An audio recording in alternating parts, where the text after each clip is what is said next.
আমরা বিভিন্ন সময়ে তাদের নিজ থেকে অবস্থানের জন্য চিঠি দিয়েছি এবং ওই ভবনগুলোকে আমরা সাইনবোর্ড দিয়ে চিহ্নিত করে জনগণ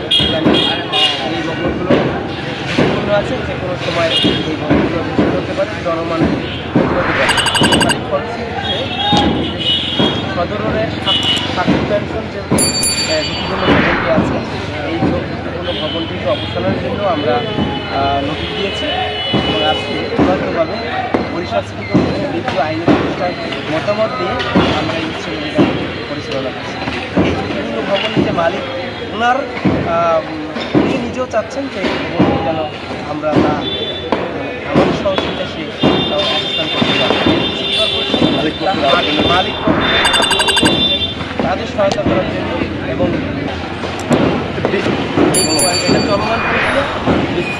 যতগুলো ঝুঁকিপূর্ণ ভবন আছে আমরা এসে মালিক পক্ষের সহযোগিতায়, যদি তারা না চান তাহলে নিজ উদ্যোগেই এগুলো আমরা